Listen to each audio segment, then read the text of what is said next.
Bibles to the book of 1 Samuel, chapter 17. 1 Samuel chapter 17, and we want to begin reading with verse 41 down through verse 47. 1 Samuel 17, and beginning with verse 41. And the Philistine came on and drew near unto David, and the man that bare the shield went before him. And when the Philistine looked about and saw David, he disdained him, for he was but a youth and ruddy and a fair countenance. And the Philistine said unto David, Am I a dog, that thou comest to me with staves? And the Philistine cursed David by his gods. And the Philistine said to David, Come to me, and I will give thy flesh unto the fowls of the air and to the beasts of the field. Then said David to the Philistine, Thou comest to me with a sword and with a spear and with a shield, but I come to thee in the name of the Lord of hosts, the God of the armies of Israel, whom thou hast defied. This day will the Lord deliver thee into mine hand, and I will smite thee, and take thine head from thee, and I will give the carcass of the host of the Philistines this day unto the fowls of the air, and to the wild beasts of the earth, that all the earth may know that there is a God in Israel, and all this assembly shall know that the Lord saveth not with sword and spear, for the battle is the Lord's, and he will give you into our hands. Now we're all familiar, I believe, with the story of David and Goliath. But have you really stopped to consider who's David? And the title of my message this morning is Just a Boy Named David. I think that's a little children's song. I sing in Sunday school, vacation Bible school, Just a Boy Named David. And I want us to think about some things this morning about David. Now, a lot of times we talk about it, we are familiar with the story of David and Goliath, and David kind of comes across as this larger-than-life hero. But he was an individual just like you and me. And there are a few simple character traits that will clue us in as to the making of the giant killer. And we want to consider, first of all, that at this meeting with Goliath, it says David was still a youth. Now, so I looked that word up to see if it specified something, and then basically it's a term that covered the range from infancy up to adolescence. So it said he was a youth. He was of a fair countenance. He was fair skinned. Hadn't aged much, hadn't been out in the sun that much. It wasn't weathered. He was a youth. And a lot of times we read it up to a certain point and we stop. Well, Saul, even after he'd had the conversation with David and David goes forth to fight Goliath, Saul turns around to Abner, the general of his army, and says, Who is this kid? Where did he come from? Who's his parents? Notice here in verse 55 and 58, and when Saul saw David go forth against the Philistine, he said unto Abner, the captain of the host, Abner, whose son is this youth? And Abner said, As thy soul liveth, O king, I cannot tell. And the king said, Inquire thou whose son the stripling is. And as David returned from the slaughter of the Philistines, Abner took him and brought him before Saul with the head of the Philistine in his hand.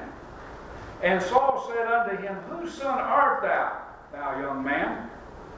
And David answered, I am the son of thy servant Jesse, the Bethlehemite. Now, there is a backstory in preparation here concerning David that we need to take a look at. And we should kind of like Saul here be asking and inquiring, who is David? What was his background? Where did he come from? Because somebody just doesn't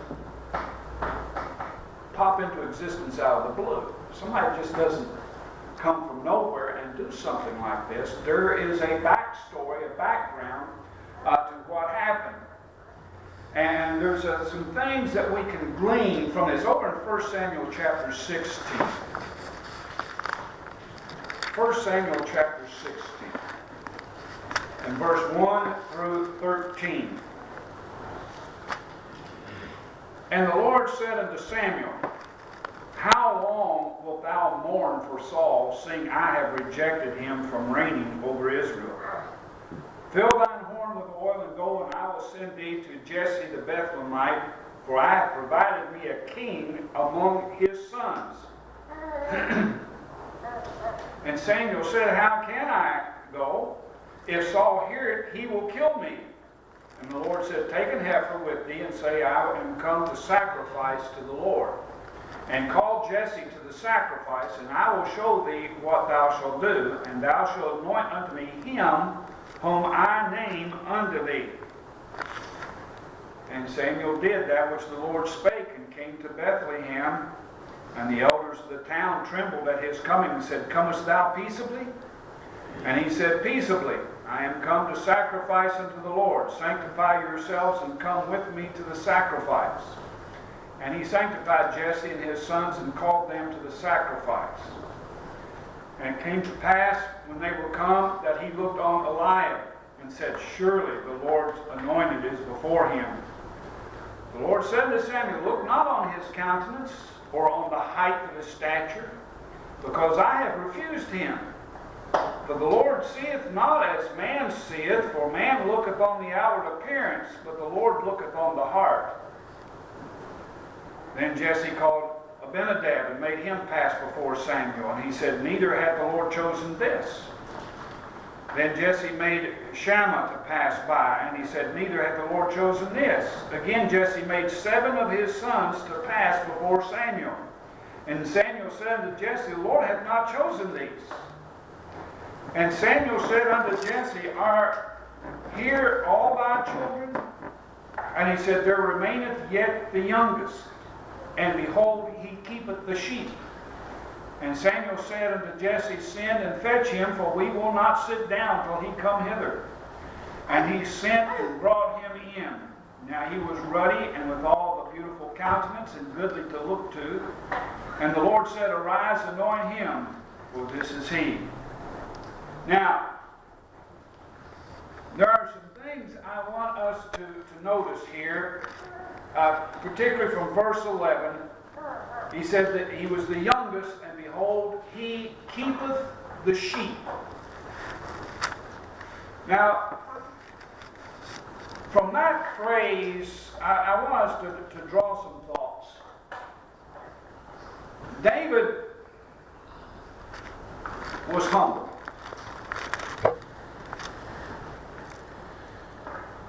Why do you say that? Well, anyone who thinks that keeping the sheep is a glamorous job has obviously never kept sheep.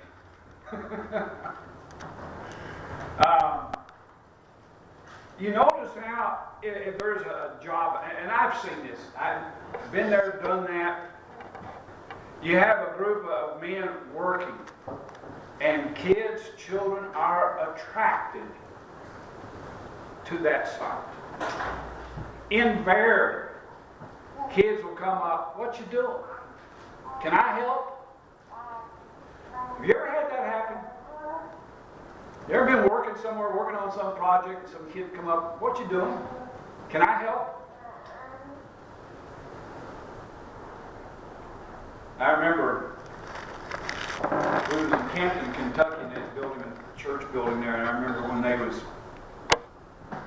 putting the blocks, the cinder blocks up there, and of course you had scaffolding, and the men were up there, and they'd taken the blocks in the mortar, and putting the mortar down, and everything, putting the blocks up there. I don't know if it's Scotty or somebody else that came up. I want to help. And so you look around and find a task for them to do. And it's really something that needs to be done, but it's more age, size appropriate. And you say, okay, well, won't you do this? Oh, I don't want to do that. I want to be up there, doing what they're doing. Isn't that human nature? They always, they don't want to take the task assigned to them. They want something that in their eyes is more glamorous, more noteworthy. David took the task that was assigned to him. He was humble in that.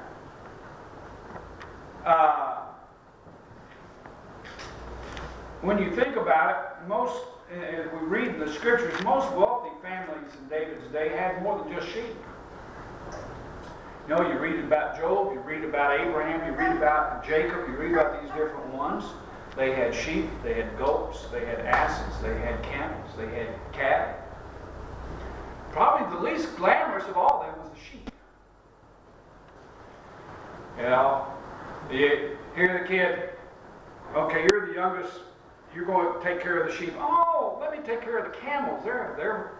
That's more fun, that's more exciting, Big brother, he gets to take care of the camels. Why can't I do that? David was given the task of keeping the sheep.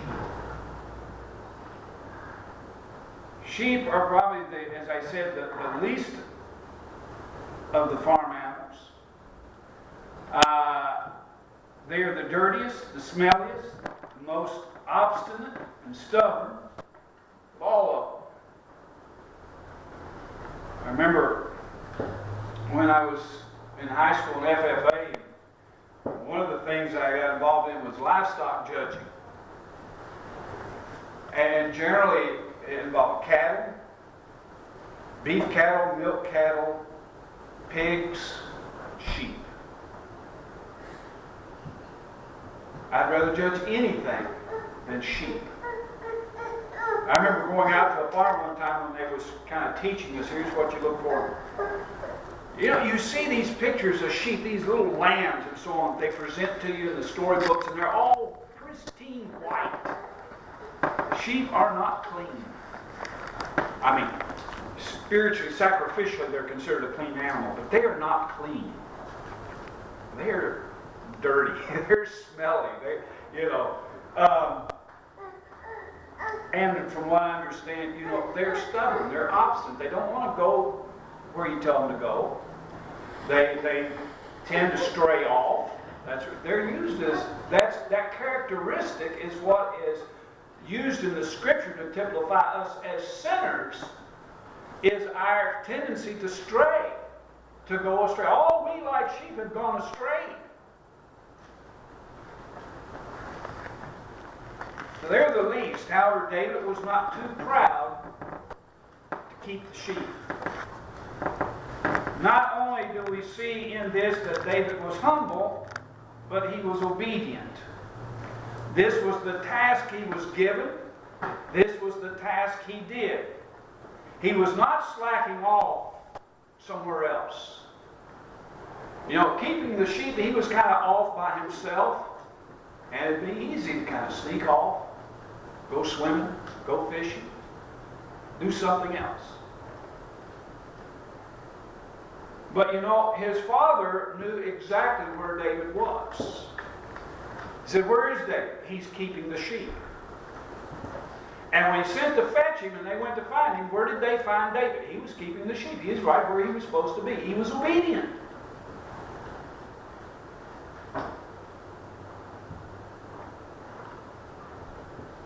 His father knew exactly where he was. When they went to find him, that's where they found him. And it's a good thing because Samuel said, "Look, we're not going to sit down until he gets here." So it's a good thing. He was where he was supposed to be. They didn't have to search for him. They didn't have to wait. He was right where he was supposed to be. David was not like what his elder brother Eliab later accused him of being. In the 17th chapter, in verse 28, when David shows up at the battlefield, at the army camp, And he begins to question, why doesn't somebody accept the challenge of this Philistine? His brother Eliab gets angry and accuses him. Verse 28, Eliab, his eldest brother, heard when he spake unto the men, and Eliab's anger was kindled against David. And he said, why comest thou down hither? And with whom hast thou left those few sheep in the wilderness? I know thy pride and the naughtiness of thine heart, for thou art come down that thou might see the battle. He says, David, I know you're slacking. I know your pride. You left the sheep there, and you just come down here because you want to see the battle. You want to be where the grown-ups are. That wasn't the case. David was doing exactly what his father told him to do. You know, when he was told to keep the sheep, he kept the sheep. When he was told by his father, I want you to go down and take this to your brothers and inquire how they're doing, that's what David did. I think Eliab is probably revealing more of his own characteristic. You know, that's what they call in psychology projection. He was projecting onto David his own shortcomings. David's presence there pricked his conscience because he wasn't willing to stand up and take the challenge. He was afraid. And so his anger is kindled against David. And I think he was kind of projecting on. Remember, God says, I've rejected him. You know, he's big and tall and strong looking, but I look on the heart. And I've rejected Eliab. And I think it revealed more about Eliab's character and jealousy toward David than it does about David. A third trait or character quality we see in David is that he was faithful. He was faithful in the task that was given him. Paul says in 1 Corinthians chapter 4, you know, that you account of us as the stewards of the mysteries of Christ, and it is required in a steward that a man be found faithful. It's required that a person be found faithful. Now, a steward is one who is given charge over something that is not his own. It belongs to the master, but he is given charge over.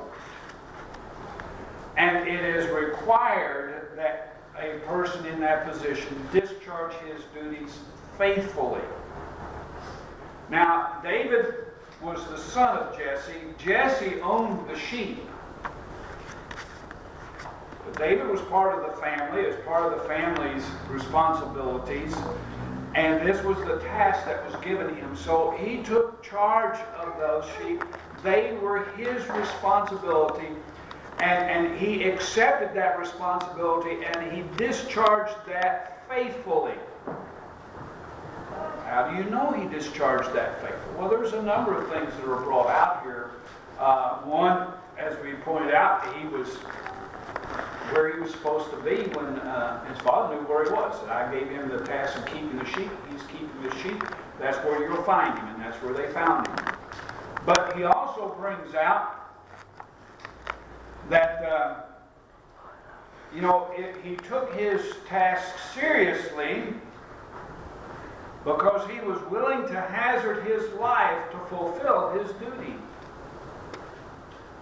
Those sheep was his responsibility. Their safety, their care was his responsibility. And he took that seriously. Even though, and here's the point I want us to take from this. Even though it was not the most glamorous job, the most, in his mind perhaps, the most important job.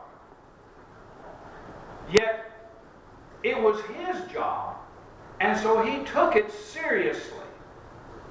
He took his responsibilities to complete that task seriously, even to the point that he hazarded his own life to fulfill that duty. Because it says, there was a lion came and took one of the sheep out of the flock, and also a bear. Now, kind of put yourself in that situation, you know, and be thinking, now wait, it's just one sheep. Is that one sheep worth my life? That one dirty, stinking, obstinate, stubborn sheep. You know, is that worth me hazarding my life to protect? Let him take it. That would be our attitude, truthfully, in that situation, most likely. And I say that because, you know, a lot of times we see situations, we're put in situations, and we back off and won't get involved. You know, and this is kind of off the subject, and yet I believe it's an example of how this applies. Now, the Bible says if you want to have friends, you must show yourself friendly. And a lot of times at school, we'll make friends with people, we'll claim to be friends with somebody, but someone come along and start to bully your friend. What do? Do you step up to the bully and say, hey, leave my friend alone? Don't treat them like that. Or do you just kind of back off, be quiet, and let the bully have his way? Friendship's a responsibility. Do you take it seriously? Do you take those things in life seriously and discharge them faithfully? Now, David was faithful. And when the lion came, take one of the sheep, that's my responsibility. He took those things seriously, and he went after the lion. He went after a bear. And he smote them. And he delivered the lamb out of its mouth, out of its clutches. He was faithful. Over at 3 John chapter 5,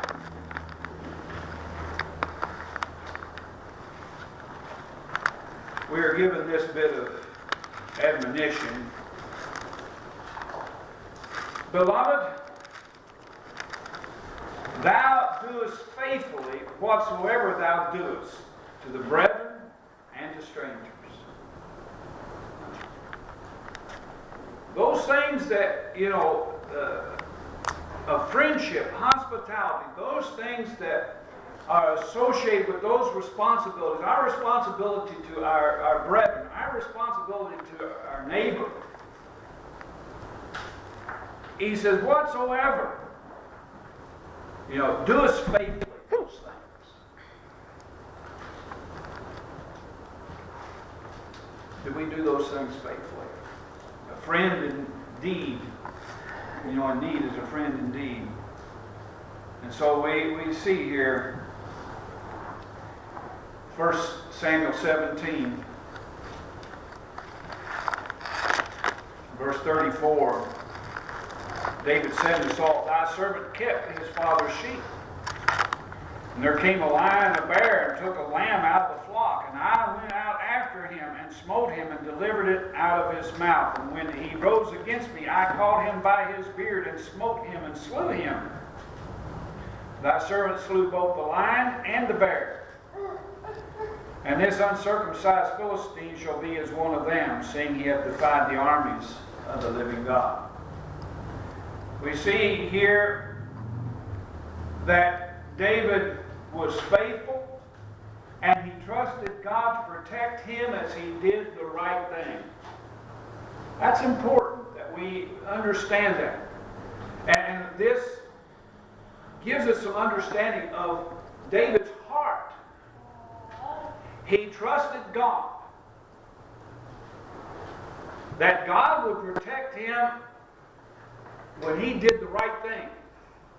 What God expected him to do. What he knew that God expected him to do. To him that knoweth to do good and doeth it not, to him it is sin. We see in David a person whose trust was in God. It was when the lion came, the bear came, yeah, they're bigger than me. They're fiercer than me. They could kill me. But the right thing would be to go after them and to deliver that lamb out of their clutches. That was the right thing. And so he did it, trusting that God would deliver him. And he did. You know, what was it? The idea,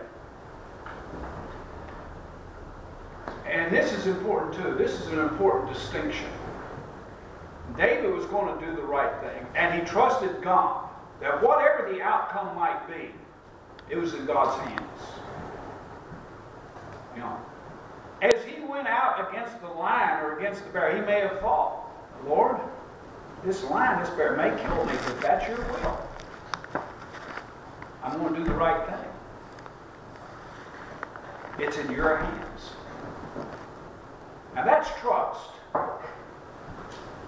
It wasn't just that he trusted God's going to deliver me, I'm going to get through this, I'm going to kill this lion. He trusted God with the outcome, whatever it might be. He was going to do the right thing. And there are some examples of that attitude in the Scripture. You know, one of the three Hebrew children, Shadrach, Meshach, and Abednego, and they stood up to the king there and said, you know, the Lord, we're in his hands, we trust him, and we're not going to bow down to this image. Now, you might kill us, or the Lord may deliver us out of your hand, but either way, we're going to do what's right. Esther, when Mordecai requested that she go in before the king, and it was the law. You did not go in unless the king invited you. You didn't just interrupt. You didn't just go in. If you went in without being invited, you would put to death. Unless the king extended his scepter to you. And so you're putting your life in their hands and all. And Mordecai said, you need to go in and see the king about this matter. And she said, well, I can't. He hasn't called me. Notice over there in Esther chapter 4.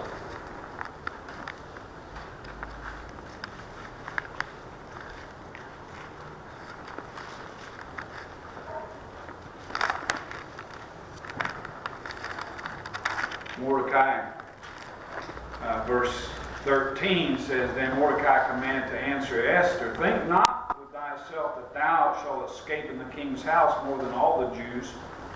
For if thou altogether holdest thy peace at this time, then shall their enlargement and deliverance arise to the Jews from another place. But thou and thy father's house shall be destroyed.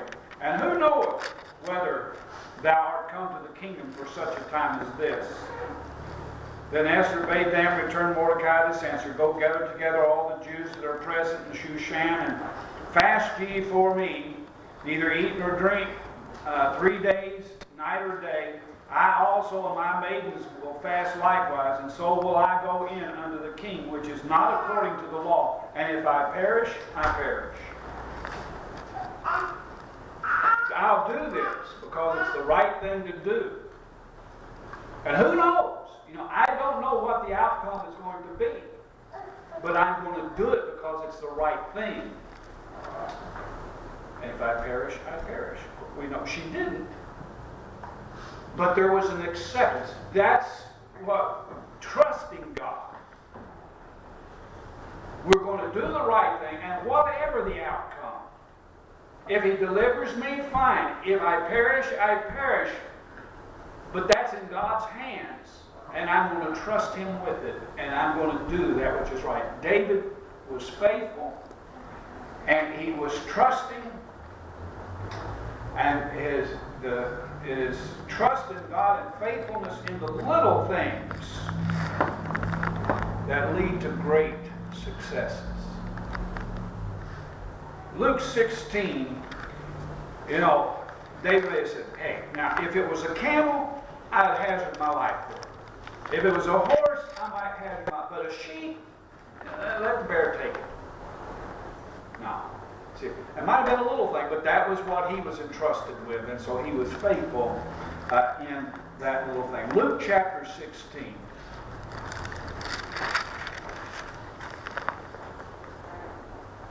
verse 10. He that is faithful in that which is least is faithful also in much. And he that is unjust in the least is unjust also in much. Now, Jesus is laying out, and this is true of human nature and true of our, we tell ourselves sometimes, well, this is just a little thing, we'll let it slide here. But if something important comes up, then I will stand up. No. If you're not going to be faithful in the little things, you won't be faithful in the big things. That's a lie we tell ourselves to justify slacking off and allowing the little things to go.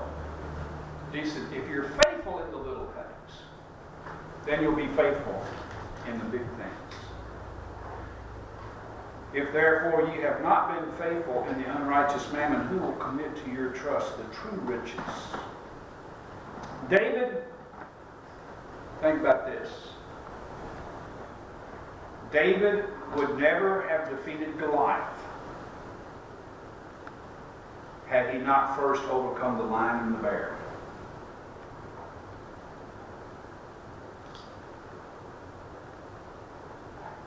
Makes sense? David would never have defeated Goliath had he not first defeated the lion and the bear.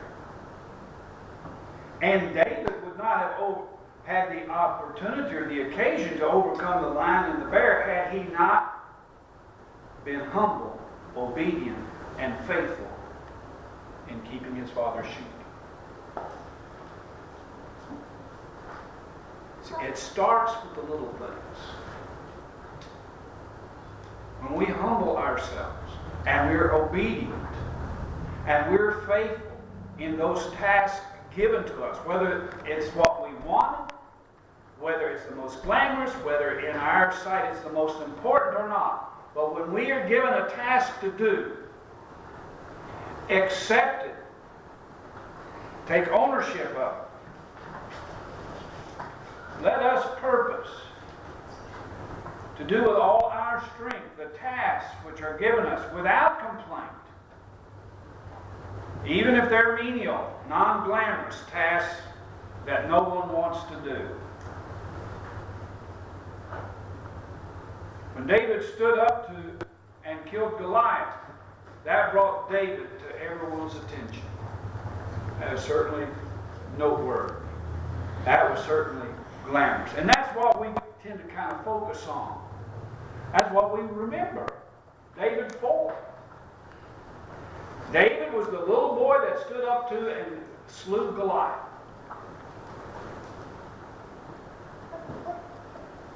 Too many times we want to jump right in and do something noteworthy and attention-getting. We want to bypass those steps that are necessary that prepare us for those things. We want the trophy, we want the spoils of victory, but those go to the victor. Don't often remember this, but as I read this, in 1 Samuel 17, verse 54, and David took the head of the Philistine and brought it to Jerusalem, but he put his armor in his tent. Now this sounds kind of gruesome, but it went with the territory. When David slew Goliath, and this was what he said, this is what I'm going to do. That God's going to deliver you into my hand. And that's going to involve me taking your head from your body. And when he slew Goliath, and see this, the two armies, the armies of Israel, the armies of the Philistines were on opposite mountains facing one another. That was the reason for the challenge, because both had a advantageous defensive position. And they would have to give it up to attack and be at a disadvantage in attacking the enemy. And so they both stood their ground. And so that is the reason for the challenge in the middle. And so there's some distance apart, but it could be observed. And when David slew Goliath, and he went over to Goliath and took Goliath's sword from him, and he cut off Goliath's head, and he picked it up and showed it to the Philistines. And that literally put the fear of God into them. And they began to run. And the Israelites came out of their position and pursued after them. God not only delivered Goliath into David's hand, he delivered the army of the Philistines into the hands of the children of Israel. And they had a great victory that day. And it says that David took the head of the Philistines and brought it to Jerusalem. When Saul said he saw David go forth against the Philistine, and he said, "Who is this?" Said, I can't tell. He said, "Well, go find out." And so after the battle, it says, verse 57, and as David returned from the slaughter of the Philistine, Abner took him and brought him before David with the head of the Philistine in his hand. He was still holding on to that trophy. He was still holding on to Goliath's head. And it says later that he took it to Jerusalem. And the armor, as the spoils of war, that became his. To the victor goes the spoils of the victory. Galatians chapter 6 and verse 9, we're admonished here, it says, "Let us not be weary in well-doing." And what is that? That's not just doing the glamorous jobs. That's not just doing the important, in our minds, the important jobs. That is being faithful in doing whatever task is given to us to do. Well-doing. Doing that which is right. So don't be weary in well-doing. For in due season we shall reap, if we faint not. There will be the rewards. There will be that opportunity to excel. There will be that recognition and reward one day at the appropriate time. When God, see, we trust God. It's in His hands. When He deems good, right, He will reward us openly. You know, those who serve Him secretly, that are faithful secretly, He will reward openly. That time will come. Thanks be to God that giveth us the victory through our Lord Jesus Christ. And so we know that our labor is not in vain in the Lord. In the Lord. Do that which is right. However, we fail to see what was the necessary preparation in David's life, keeping the sheep. That was necessary. As I said, if he had not humbly, obediently, and faithfully kept the sheep, he would never have opportunity and occasion to have overcome the lion and the bear. And had he never overcome the lion and the bear, he would never have defeated Goliath. There was that preparation that preceded it. Notice, if you will, in the book of Proverbs,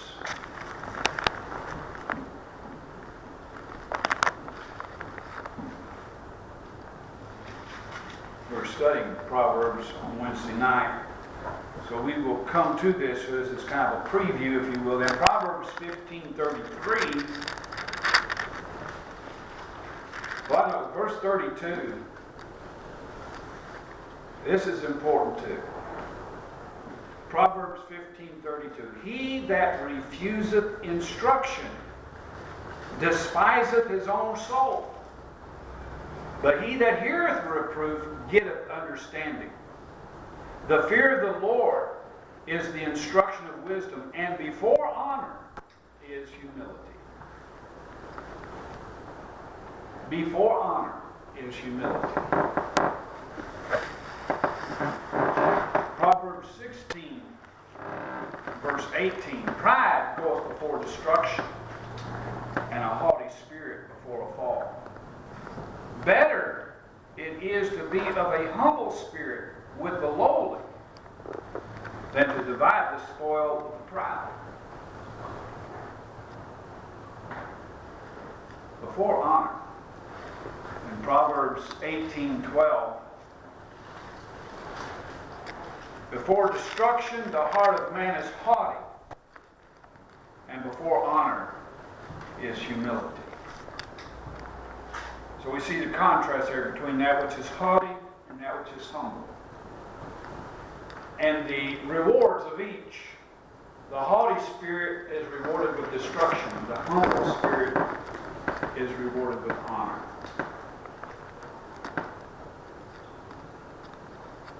Thought of that movie. You know, these menial tasks, that's not important. Remember the movie? Wax on, wax off. Wax on, wax. Couldn't understand why. I want you to teach me how to fight. I want you to teach me this, wax on, wax off. That prepared him. In that menial task, there was training. He didn't see it at the time. We don't see it at the time. So when given a task no one else wants to do, accept it, take ownership of it, be humble, obedient, and faithful in carrying it out. And don't be surprised when God uses those tasks that no one else wants to do to equip and prepare you to do the job no one else is able to do. This is what happened to a boy named David.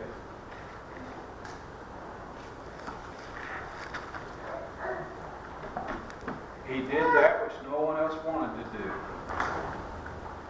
And God prepared him to do that which no one else was able to do. Let us stand together.